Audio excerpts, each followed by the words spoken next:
It is after 9:30, and this guy was worried.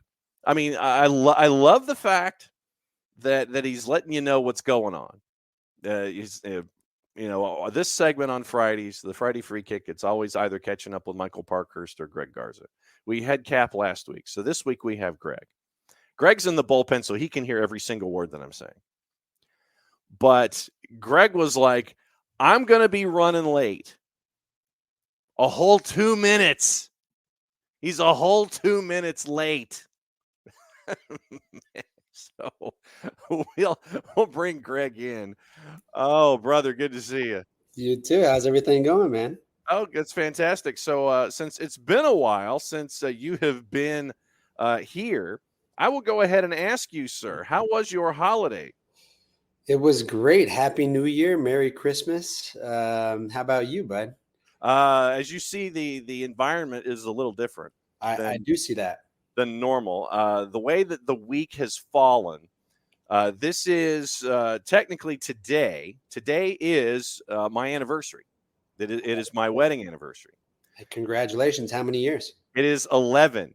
Wow. My wife, the boss, has survived me for 11 years. That's great, man. Congratulations. Thank you. And she knew that I had a show to do this morning, and she had no qualm whatsoever. And so what I did, I did what I do, and I don't know if you with your better half are the same way. I try to be a bit of a deep thinker when it comes to gifts. Yeah. And when it comes to anniversaries and things like that, they always give you those lists that are on the board. And you're like, okay, so here's what the anniversary gifts are for this year. And they sit there and everything starts with like a medal. And they always try to sit there and tweak it to like it being a different medal each and every time. We have so much medal anniversary gifts in our house that we're like, yeah, let's try and do something different. So I went, and you look down the list and they'll sit there and they'll come up with these real obscure things and, precious metals and things like that. And so what I did is I like to go down to about 5 or 6. I look at it for like, you're trying to find a definition of a word in the dictionary and you go to like the 5th or 6th definition. That's what I ended up doing. So I ended up getting the boss a matching set of turquoise, which is 11. And I didn't know this matching set of turquoise earrings and pendant for anniversary. So I went that direction. I love it. That looks that I'm sure that's a great gift to give. And I mean, you went something different. I feel like it's going to be well remembered. Yeah, she was a fan because what we did, and I'm really bad about keeping secrets. I don't know about you, but if I get something for the boss, I can't hang on to it because it's like terrible at keeping secrets. Terrible. I can't like once I get something for someone, I'm already so excited to give it to them that I just can't wait. Exactly. And so what we did is we celebrated anniversary Greenwich Mean Time. So last night at 7:00, when it was midnight in Greenwich Mean Time, we celebrated anniversary then. So that's where we are. So that's the biggest thing is that next time you see me, we'll be back at Office HD. But this is what it looks like this close to the Gulf of Mexico. Obviously, it's a little different. But I love it, man. I love it. When it comes to this time of year, and we're talking about transfers and lives changing and new gigs and things like that.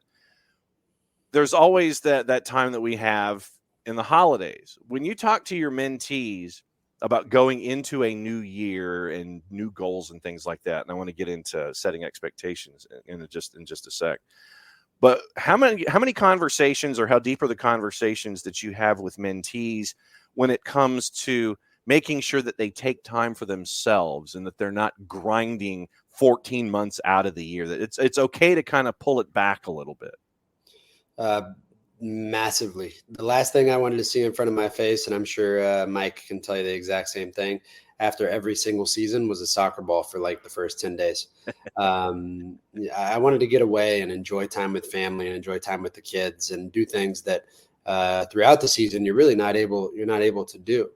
I even tell people who have young kids and are on break, or on winter break, or on spring break, or on all these different breaks. It's called break for a reason. Yeah. All these people that are in kind of, it can create overkill, and can create just kind of the mindset to just think you're doing too much. When I think I love my fifth grade son's teacher's concept at the beginning of the year when we had the parent teacher conference. He said, "Look, I'm a teacher. I've been a teacher for over 25 years. Maybe it might have been 30, but he said, I don't give homework." And all the parents were like, "Wow, this is great." And his explanation to it was, "I'm also a baseball coach after school every single day." And he said, "The last thing that I want to take home after my baseball coaching is school, his schoolwork." Said, the differentiation of understanding, when I'm at school, I do school and I focus solely on school. And whenever I finish school, I get to focus on being a baseball coach. And I don't want to take work home, right? Nobody wants to take work home. And I love that explanation that he gave, because um, that's so important. We have to self-regulate constantly. And I love that. I love that word. Self-regulation. It's understanding how to find a balance and how to find control. And you need that. You need to train your mind in doing the exact same thing. And off season is super important. Now these guys are getting kicking it back up. So now their mindset shift is probably there to understand the importances. There's still a level of accountability and responsibility there, because Mike and I can always speak about the 24/7 athlete, but it is always important to get away from the game as well. How difficult is that, though? Is it easier for the younger athlete to get away and take time, or is it easier for the older athlete to do that? How does that work when it comes to ages and age groups accepting the idea of pulling away? I feel like in today's world, there is no rest for these young kids. There's no rest. They're always doing something. Um, and I'm a true believer. I think Joe Burrow said it one time. He was like, "I'm a true believer of that. If you're going to put in the work, you're going to put in the work in silence." And this is not a bash at anybody on social media, but the guy who's posting himself doing extra training, uh, and posting himself running on the hill or whatever, like the selfie, that guy. We talk about intensity of motivation and we talk about stamina of motivation. That guy's pure intensity of motivation, right? I would follow that guy around the whole entire offseason. I guarantee you that was the one time he ran. It's like people who really put the work in off season, when it's needed, right? They'll take that rest in silence, and they'll really put in the time with their loved ones and their families. And then when they get back in the grind, man, they're going to do it silently. They're not going to show people, unless you're like Sergio Ramos and you go to his Instagram page and you see this guy just absolutely beastly working, and Cristiano Ronaldo, but they're getting paid millions to post a post on Instagram. So there's a difference in that. I'm a true believer that work in silence, right? Work silently to see the light. I think that was Kobe's saying. Or no, work in the dark to see the light. Right. And I believe in that. I was the very first video that they showed us whenever I was in Sporting Lisbon, was like a video that they had it recorded of Cristiano Ronaldo. And I don't even think this video has ever even been released publicly, but it was a video of Cristiano Ronaldo at like 2:30 in the morning, waking up and leaving his dorm room when he was a kid, and he was walking to the gym. And it was kind of insane, because it just showed you, okay, this is why this guy's one of the best. But that was his routine. That was his lifestyle. But I bet you there is a moment when Cristiano Ronaldo finishes his season that he goes to Ibiza with his family and enjoys, time off and time away from the game. So I think it's changing a little bit. I think younger generations really think that it's got to be all the time, the end all be all. But there has to be times and moments that you understand working and understand time off. With CR38 with his unseasoned chicken and his massage gun and his water that has been filtered 38 gazillion times. You know that's all going to be a part of this. But I mean, but you make an interesting point about promotion and working in silence. And there's always, I think, for younger folks, that pull of the idea of, hey, I have to show, look at me, look what I'm doing, look at, hey, I'm working, hey, look at this. I have to show everybody that I'm doing this as almost some kind of it's a validation and a self-validation at points, but it's cool to sit there and it's like, look, I don't need to know every single waking moment of your day. If you're working out, it'll show up when we're out there on the practice field. It'll show up there on game day. I don't need to see you doing 90 push-ups in 60 seconds to prove to me that you're working. Just prove it to me when it matters. Don't prove it to me at like 5:35 in the afternoon on a Thursday. That you're very right. I going back, I think Joe Burrow had said it right. Is like the guys who are really working are the guys that don't even have time to share anything, because those guys are really putting in the hours. They're really putting in the time and effort. I believe in a lot of those guys. I feel like even for me, I was definitely one of those guys. I didn't really care too much of anything else besides just kind of sticking to my routine and plan of what was needed. And I had this conversation with we had a parent meeting a few days ago, and I think before the meeting had even started, I think a parent came up to me and had said, "Look, this is just bluntly said." He said, "Look, I think the professional athlete's mindset is different than any other person's mindset." And it kind of caught me off guard. And I said, "Well, what do you mean by that?" He's like, the amount of discipline that goes in, right? And I think we always go back to the conversation. This is a parent that actually like understood, right? Because I think there's some parents that are like, oh, their jobs are really easy.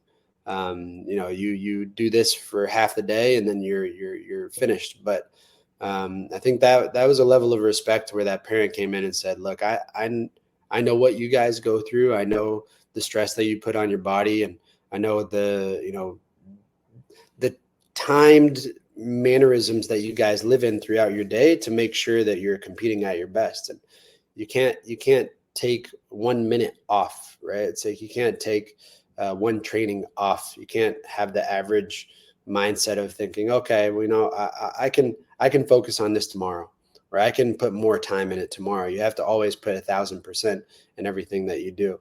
And I think that's a special mindset to have. I always tell kids and I tell people, I feel like you can be an elite athlete, but it's really hard to be an elite person. Yeah. There are a lot of elite athletes out there, but I feel like the elite people are the ones that succeed more so than just those elite athletes. Who in your mind is an elite person? And it doesn't necessarily have to be an athlete, but when you come across individuals or when you see public figures, who do you gravitate toward and sit there and go, that is an elite person? Man, I love watching like the little reels, and I don't know how to work TikTok, but I like the Instagram reels. Like my explore is always like motivational speeches, and just motivational, people. I think I really gravitated towards like Kobe Bryant, just because I think he pops up on my feed a lot. Mm-hmm. I feel like Tom Brady is another one of them that pops up on my feed a lot. And just a lot of different entrepreneurs that have been successful, and it could be an actor, or it can be anyone, just teaching core values of what it takes, what it had taken for them to be successful. And I think that shows a lot of it shows a lot of work that goes behind that, right? Nobody is successful overnight. I think your success overnight is, I think that's a saying, right? It's no one is successful overnight. Your success overnight was 10 years in the making, Mm-hmm. right? And so that success overnight was because of all of that work that you put in those 10 years beforehand, right? A gamer who's extremely good at gaming is right. playing video games all day long like my kids, but right, they've just put so much time and effort. And you look at like a really famous comedian influencer on social media, like that guy. I don't know if anyone has ever tried to edit videos and try to do all that kind of stuff on social media or all that kind of stuff. Oh my gosh, it is so time consuming. Mm-hmm. It is so time consuming. You can be there and you'd be like, man, this looks great. And you're like, holy crap, I just spent 5 hours on this Yep. 15-second video. Mm-hmm. So, I mean, kudos to all those people who do a really good job in what they do, because it does take a lot of time and effort. And I think generationally speaking, kids do not understand that concept of it. I think because of the kind of world that we live in, I think people really think that it doesn't take too much to be successful. And I think the stigma of parents, almost every single parent thinking their kid is going to be a pro. I had this conversation with my mom the other day. It's like, back in the day, so many people spend so much money to feel like they were going to save money on college. Um, and now it's like nobody even cares about having their kid play in college anymore. Everybody is doing all this stuff because they know and they think their kid is going to become pro. Um, and it's interesting to see from our point of view and our perspective, because you can really break down the numbers for them, and it would be a pretty miserable conversation that you would have. But it's one that you have to always be honest, and you have to self-assess, and but understand the time and effort that goes behind uh, being a successful player or an elite person. What are those conversations like with parents? How much of a wake-up call is it, or do you still have parents that may take all of that empirical evidence that you and Parky put out there? And how many of these parents that you have these conversations with, how many of them are wake-up calls, and how many of them sit there and still have Teflon about it, and they're like, no, well, my kid's going to be in that percentage? How do these conversations break down percentage-wise, do you think? Yeah, it's I have a lot of like discovery calls or conversations with parents, and I always correct them on this sentence. And some might take it wrong, but I always correct them on this sentence. A lot of parents will always say, my son or my daughter is an elite player," and I'll say, "Yeah, that's great. They're an elite player. They're very good. They're extremely talented, and they are very good at what they do. And their goal is to be a pro." And I will correct them on that sentence, that their goal is to be a pro. Um, I don't think any professional athlete's goal when they were a kid was to be a pro. Mm-hmm. Their dream is to be a pro. And I always correct them on that sentence. Their goal should never be to be a pro. Their dream, they go outside and they they envision and they visualize, right? What it would be like to be a pro. What it would be like to play in this awesome stadium. That's their dream. That's not their goal. Their goal should be to get better every single day. Their goal should be to, challenge themselves to get better every single day, and hopefully that dream comes true.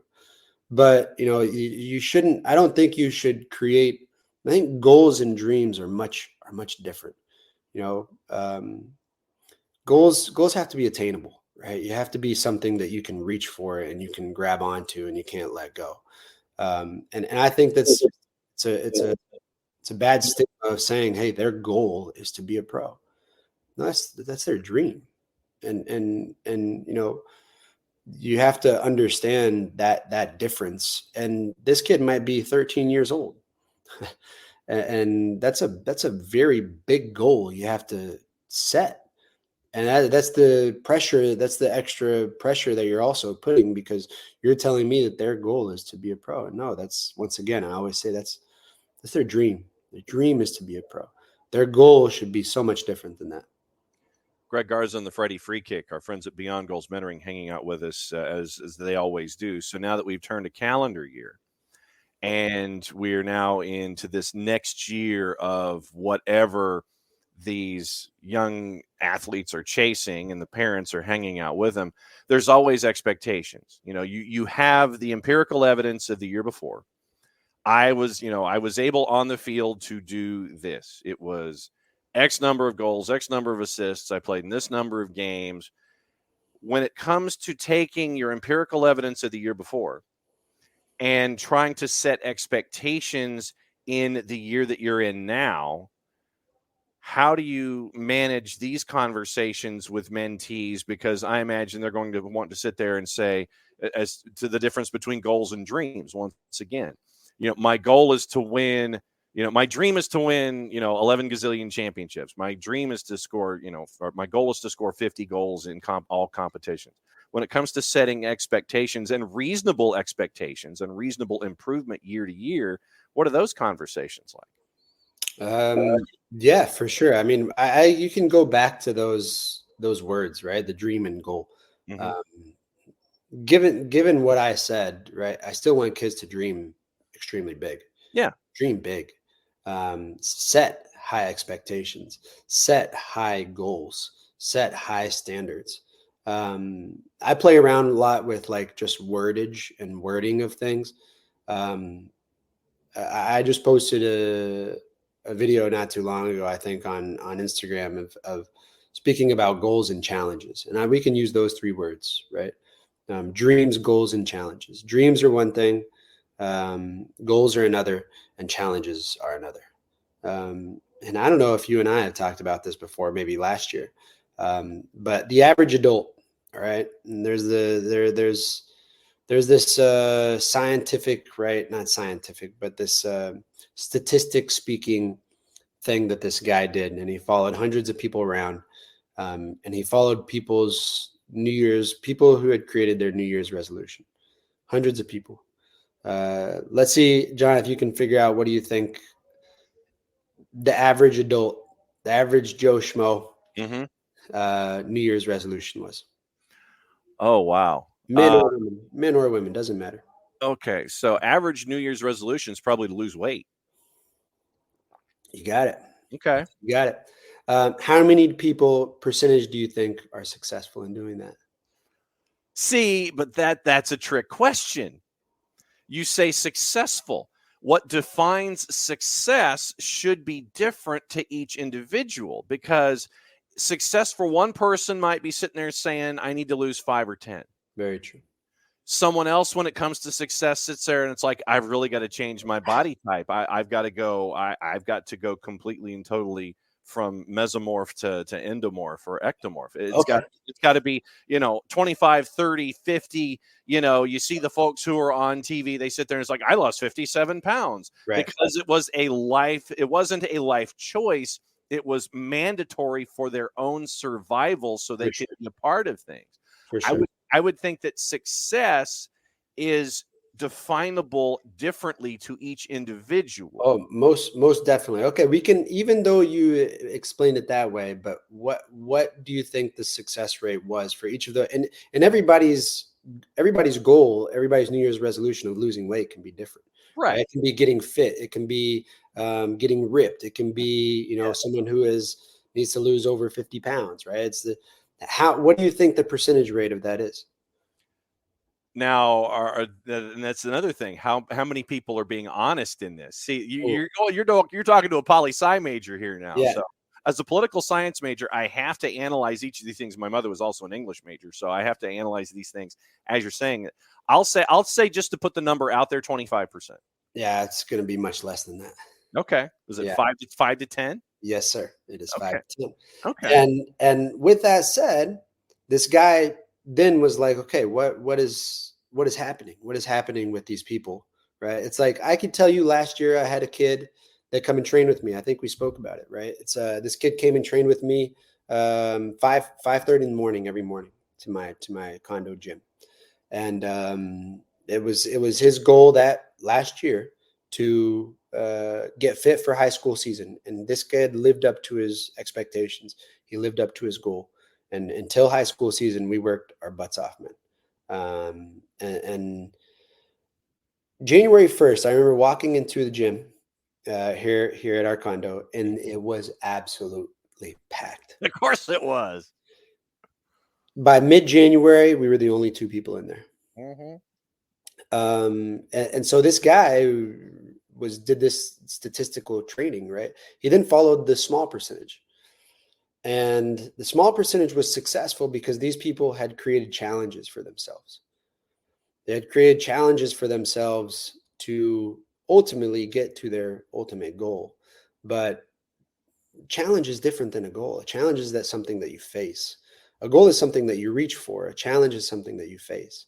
And that was really interesting to me because I feel like it's so easy and I've been doing this with my kids a lot. I'll ask them what their goal is for 2024, and they'll give me a list of like 6 things they want to accomplish, 6 things they're reaching for Mm-hmm. that year. And then it's like you have to help them understand how to problem solve because it's so broad. I want to become a better player.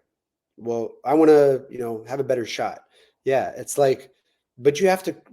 Then I asked them, well, what challenges are you going to create for yourself every single day to do that? Right. I'll tell you this, my goal every year as a kid was not to have a better right foot because I'm retired now for 2.5 years and my right foot still sucks. But my goal was much different. I can guarantee you I challenged myself every single day to reach that goal. And I think I love those 3 words is the dreams, goals, and challenges. Because they all differ, but they're leading you in the right direction. And that's the beauty of it. And so I always make sure kids understand the difference, and even parents understand the difference of those things. I love kids who challenge themselves. I love kids who have to suffer through things because that's growth. When they challenge themselves, that's pure growth. That's the beauty. That's the beauty of growing and getting better at soccer, getting better at anything. So when you say, let's say if your goal for 2024 is world domination in your field, it is taking that in its own sphere and making sure that by the end of 2024 you've dominated the world, you dominate the world, but you've taken those steps every single day to make sure that you are dominant in your field or more dominant than you were the year before. You are exactly right. And then it's just like people who want to lose weight and get fit or get ripped or whatever. It's like you can ultimately achieve that goal by challenging yourself. But then you go into the consistency part. It's like, are you going to stay consistent with it? There's a lot of things you can grab from that, right? And then once again, you can tell people, hey, that's a pro athlete right there. That's an elite person right there. Someone who is doing those things, challenges and goals and, dreaming big, but it's consistent. It's every single day. They're not switching off. I'm right there with you. And there was in a past interview that you and I had, a past segment, there was one thing that I wanted to revisit, and I can't remember. There was 4 tent poles of growth that you had. It was do this, do this, do this, and do this. And I can't remember. This is where you get to put your thinking cap on because this is for next time. Okay. There was someone that you really do a lot of good reading, and that you're really locked into this particular individual and their approach for improvement. And they had 4 particular tent poles, and it was rapid fire. It was like do this, or be this, be this, be this, and be this. And I can't remember who it was. And so I know that you'll remember it at like 2:30 in the morning, and send me an email when you remember who that is so we don't forget All right. that for next time. I think it's the 4 selves. The 4 selves. Okay, so the 4 selves. All right. So next time you're here, we'll talk about the 4 selves in addition to everything else, because you blew through the 4 selves and I'm like, oh, wait a minute. And then I forgot about that last time. All right. So now we're in 2024. We're 12 days in. What's going on with Beyond Goals with you and Cap? Same old, getting ready for a lot of high school talks, a lot of school talks before their season starts, a lot of team talks, and everything's been going great. Nothing to complain about, nothing to always thinking and pushing forward. Absolutely. And so I wrote down the 4 selves for next time. Greg, my friend, thank you for the kind words, obviously. And since the boss is a redhead, it is doubly beneficial for her because this is National Ginger Day, apparently. I love it. And it is also our anniversary. So thank you for the kind words, my friend. We will catch up soon. Happy anniversary, bud. Take care.